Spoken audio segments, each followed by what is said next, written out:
제가 우리 신도중앙교회 목회하고 설교하면서 이렇게 단어의 개념을 정의해 드리는 걸 아주 중요하게 생각하고 즐겨하죠. 얼마 전에도 이제 우리 지방회에 이렇게 장로님들 또 전도사님들은 이렇게 진급 과정이라는 게 있습니다. 전도사님들은 이제 소정의 과정을 통과를 해야 이제 목사 안수를 받게 되고, 또 이제 장로님들도 장로로 임직한 다음에 진급 과정을 지나서 이제 장로 안수를 받게 돼요.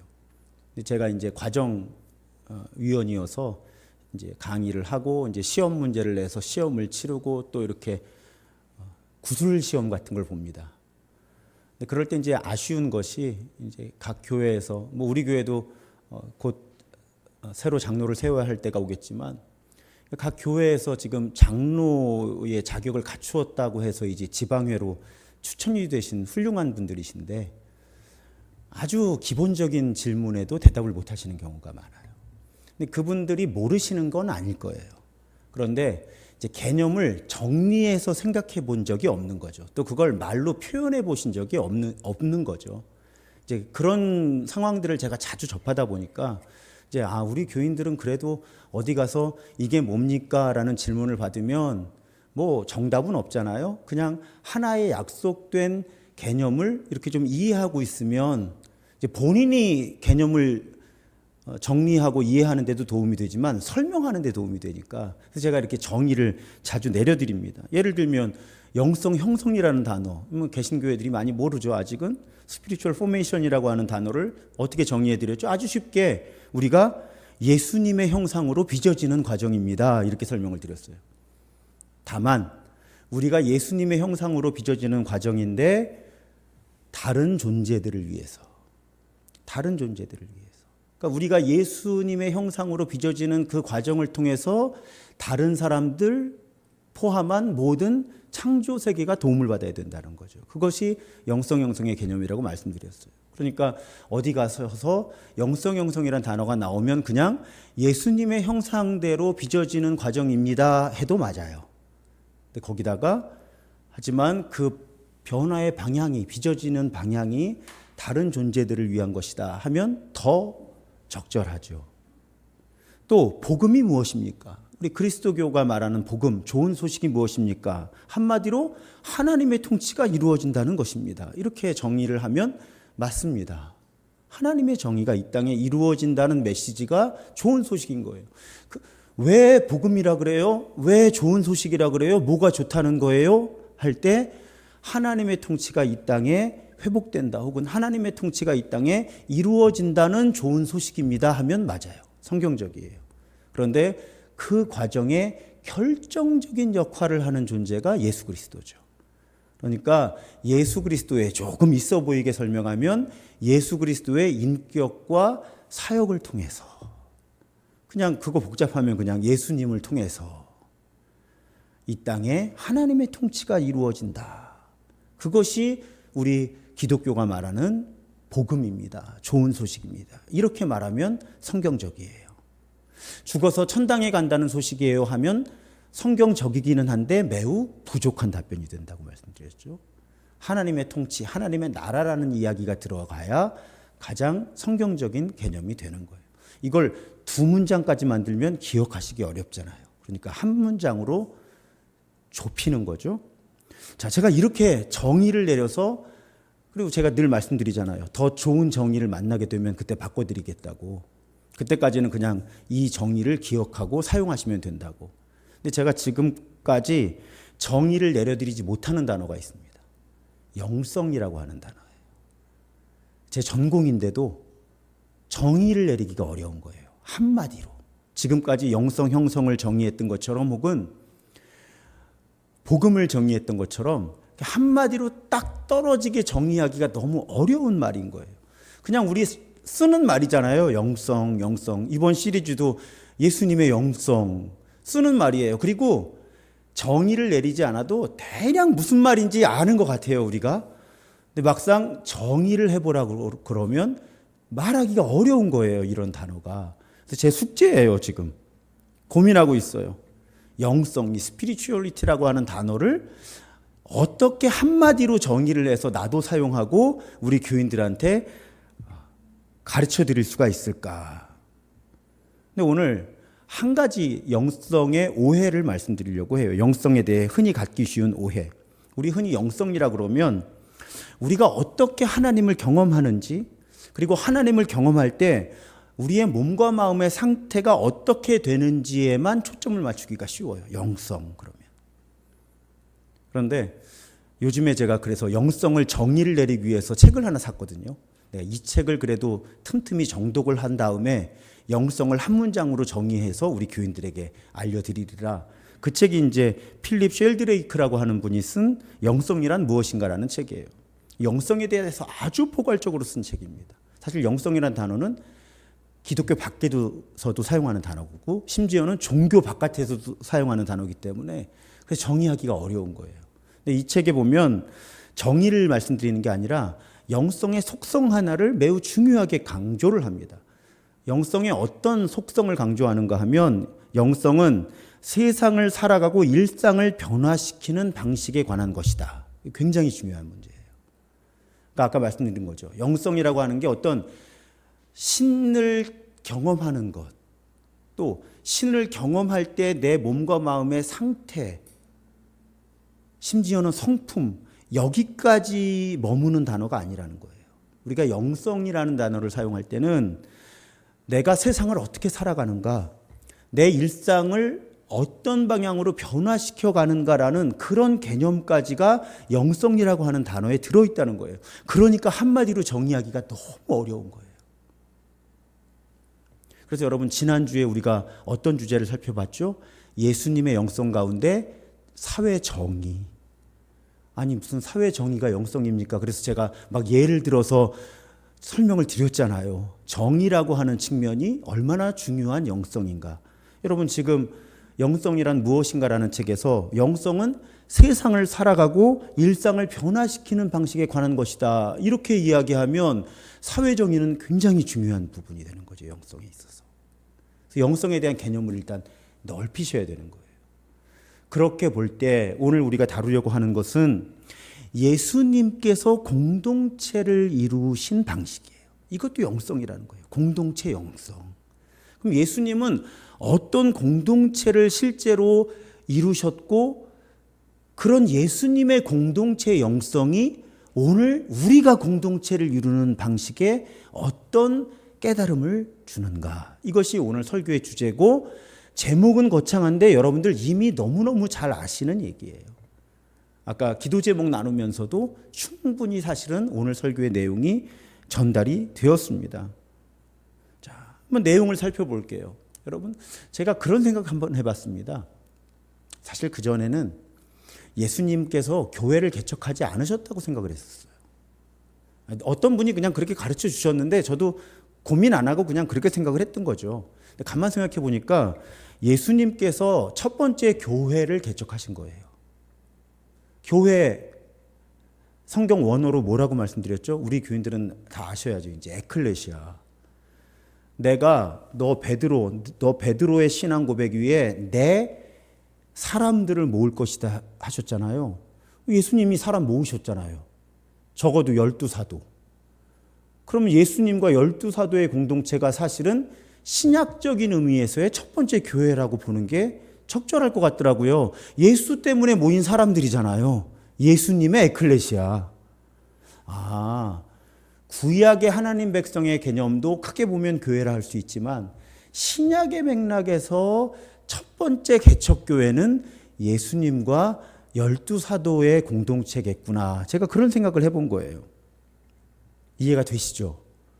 좀 이렇게 공감이 되시면 좀 끄덕끄덕도 해주시고, 벽에 대고 설교하는 것 같으면요 되게 힘들어요. 저 같은 그 감정적이고 외향적인 사람은요. 그리고 여러분에게도 손해예요. 왜냐하면 설교가 길어져요. 반응이 없으면 아직 이해를 못하셨나 보다 하고 계속 설명이 더 들어가니까.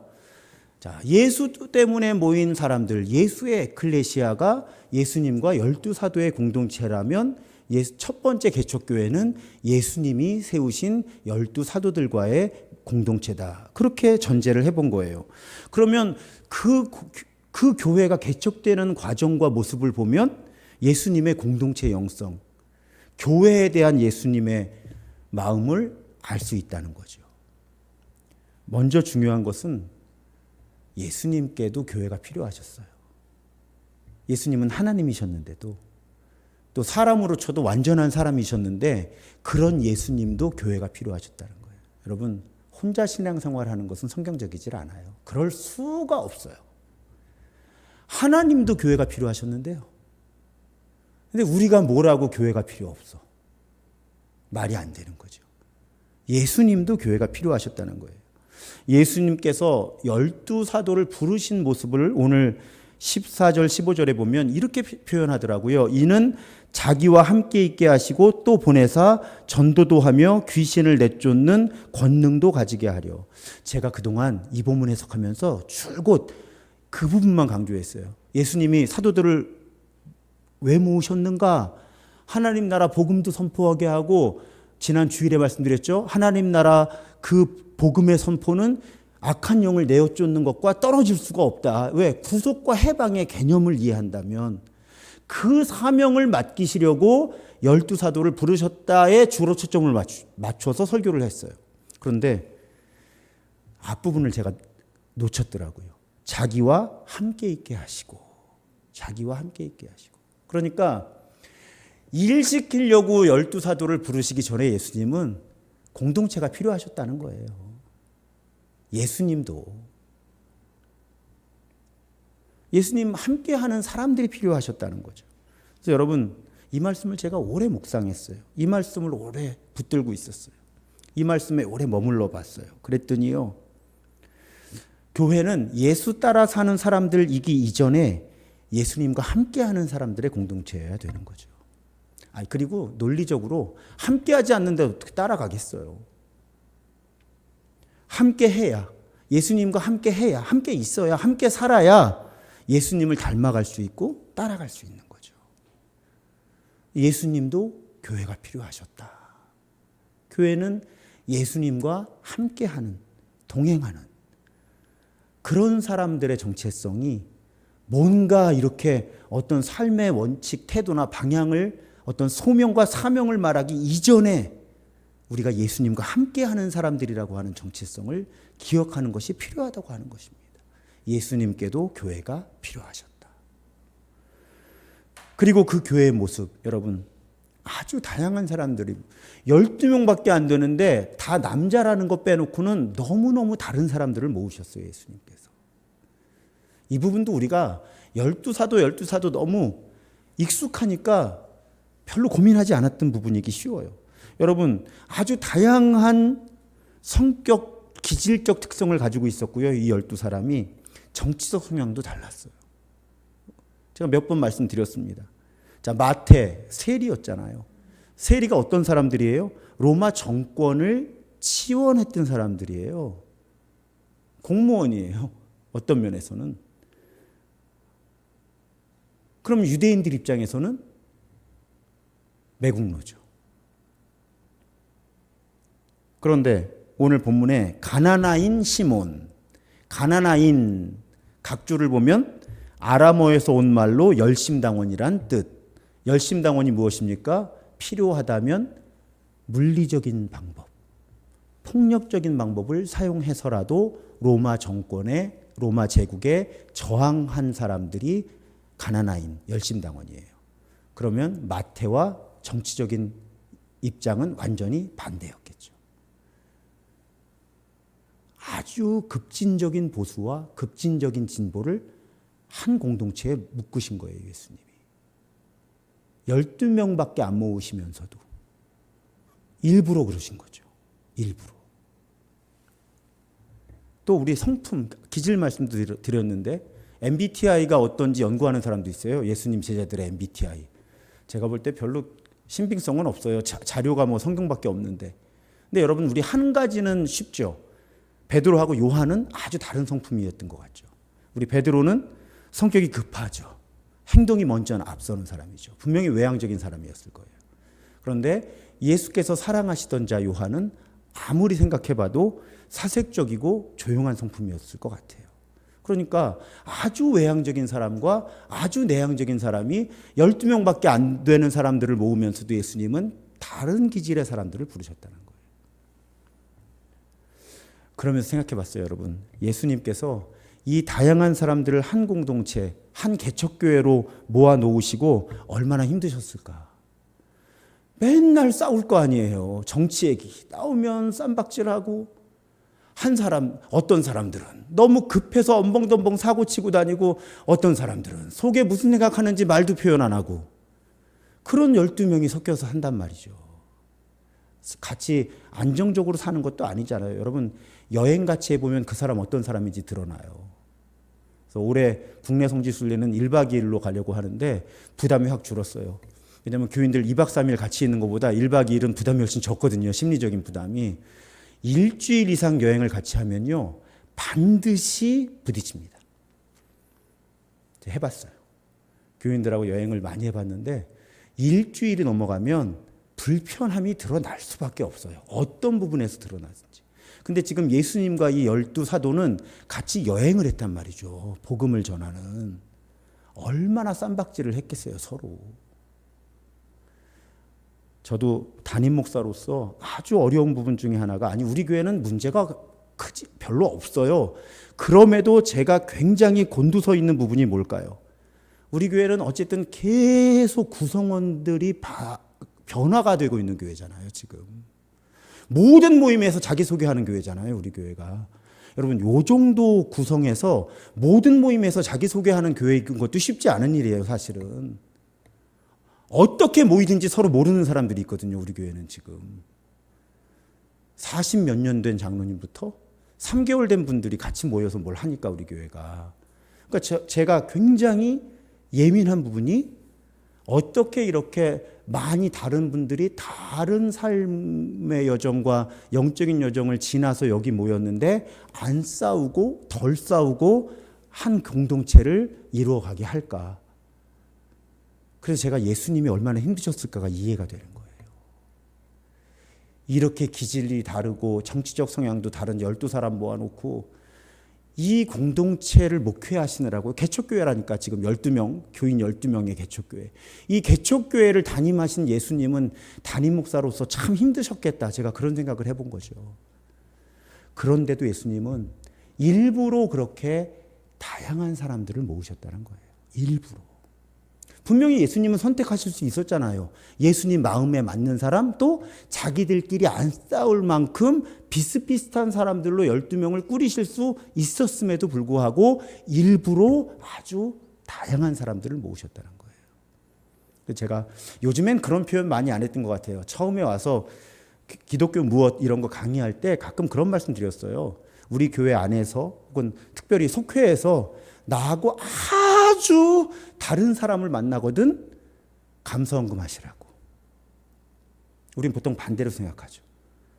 아니 뭐 소그룹으로 하라고, 속회로 모이라고 해서 갔더니 진짜 나랑은 너무너무 다른 사람들밖에 없어서 내가 도대체 여기서 어떻게 해야 되나. 그게 교회예요.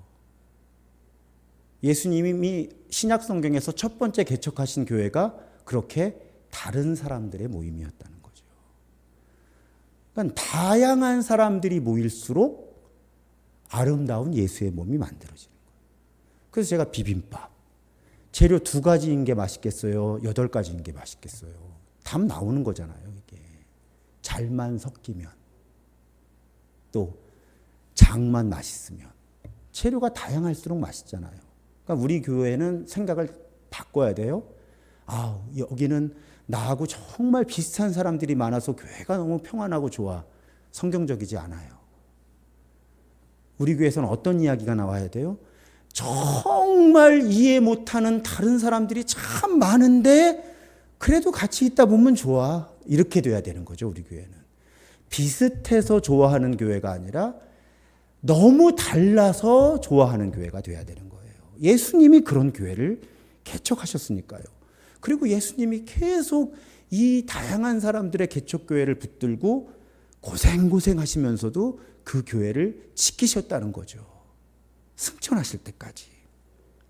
그 다양한 사람들이 모인 개척교회를 예수님은 포기하지 않으셨다는 거예요.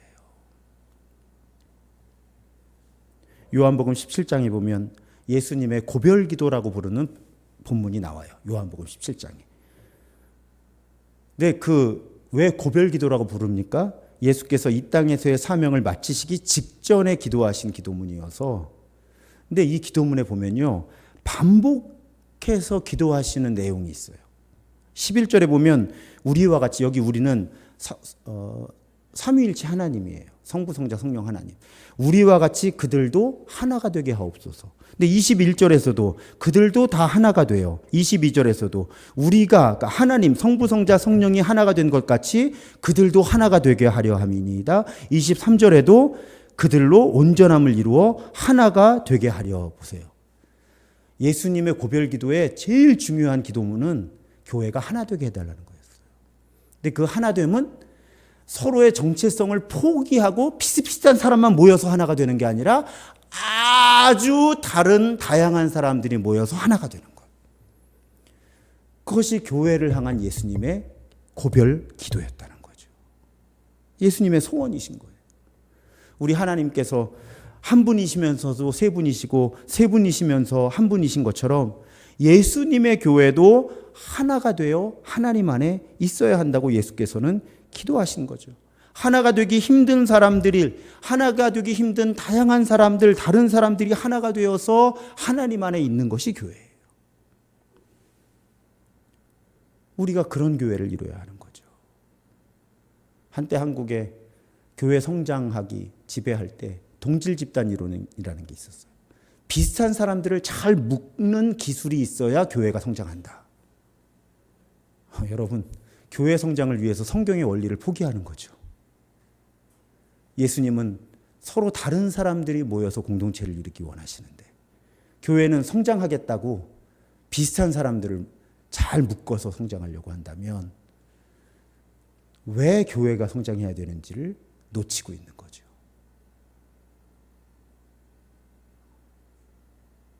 예수님이 아주 다른 사람들을 모아서 첫 번째 교회를 개척하셨다. 여러분 절대로 잊으시면 안 됩니다. 예수님은 그런 교회를 이루게 하시려고 시범까지 보여주셨어요.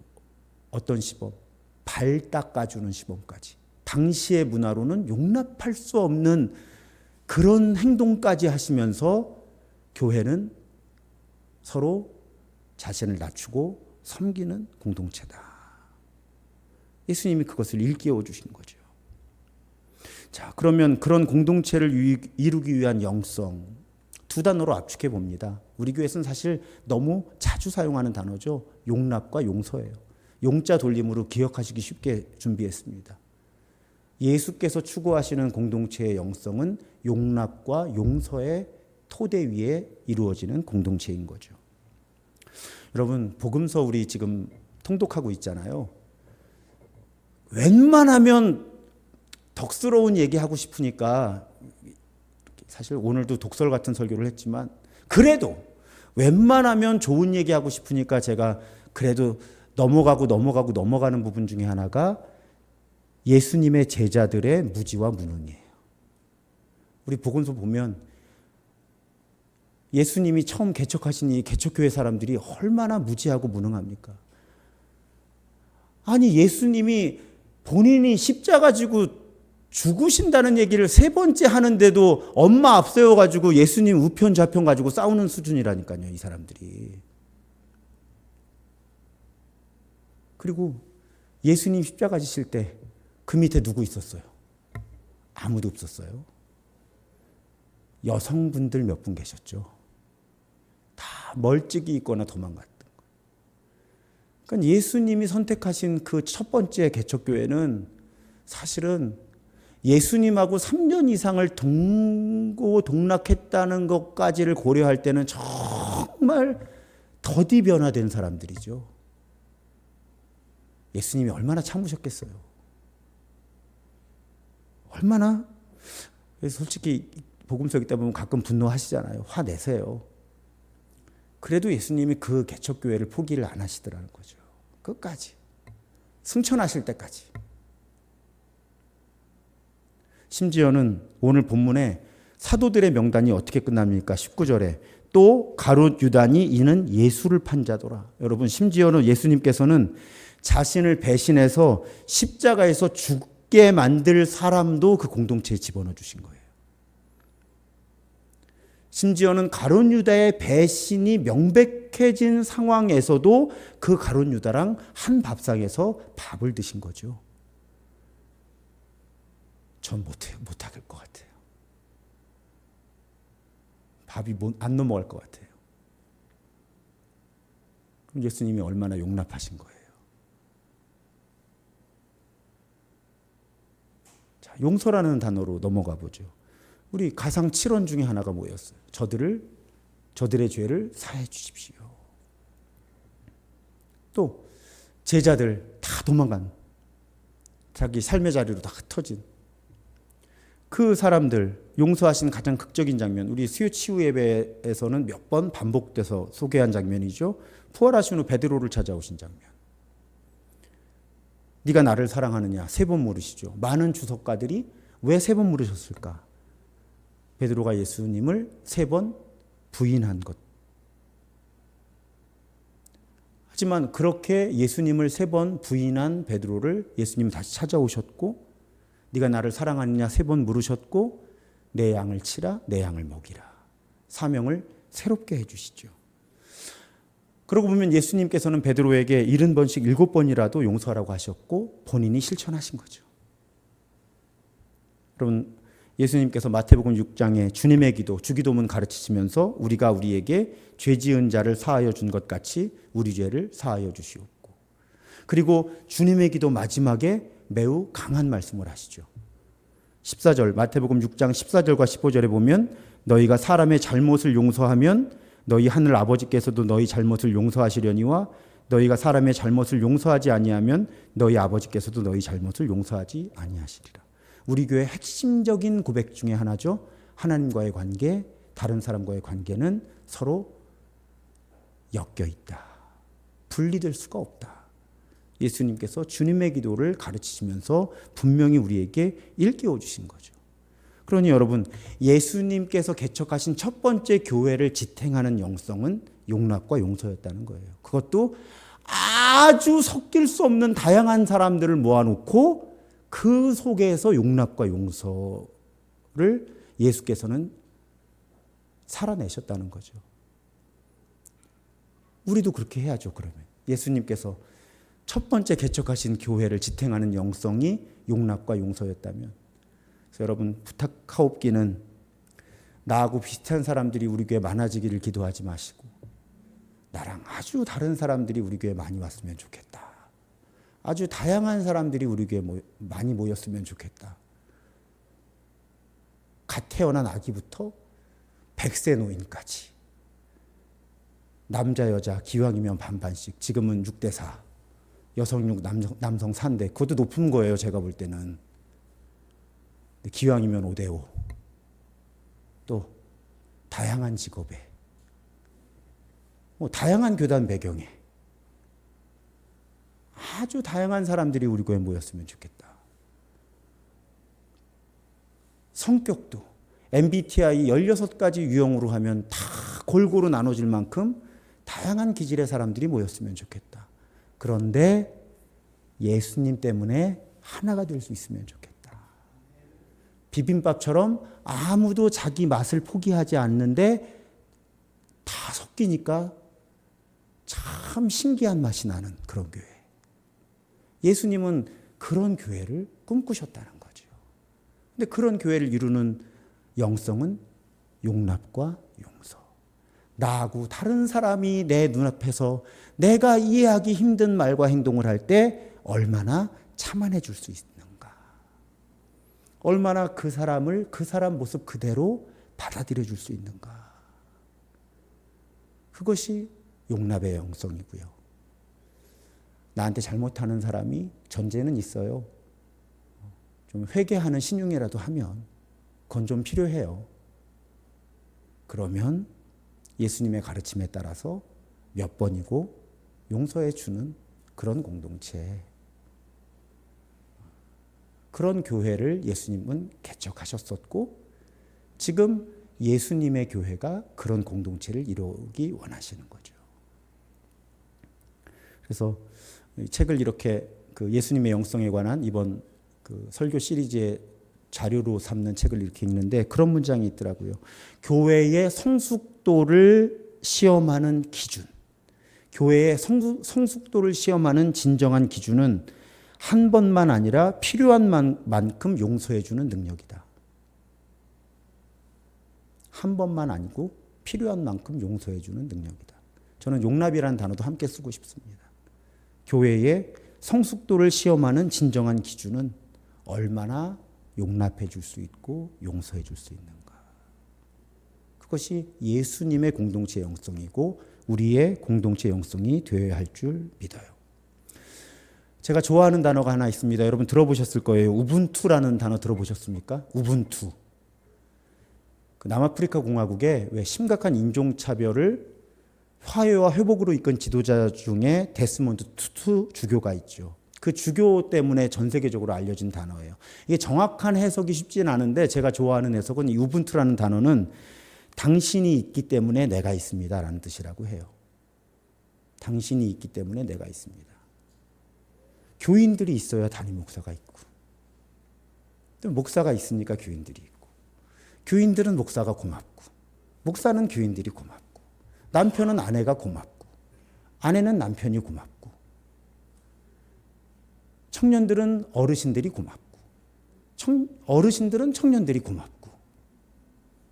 왜? 네가 있어야 내가 있는 거니까. 저는 우리 교회 이 우분투의 정서가 영성이 가득한 교회였으면 좋겠어요. 요즘에 교회 하나 이루기가 얼마나 어렵습니까? 하나님 우리 신도중앙교회 이렇게 아름답게 빚어가고 계시거든요. 소중히 여겨야 돼요, 우리 교회를. 제가 그래서 제일 싫어하는 사람이 어떤 사람이라고요? 교회를 쉽게 여기는 사람, 교회를 함부로 여기는 사람, 교회를 우습게 여기는 사람 너무 싫어요. 왜? 하나님 앞에서 이 교회가 얼마나 소중한데, 얼마나 소중한데.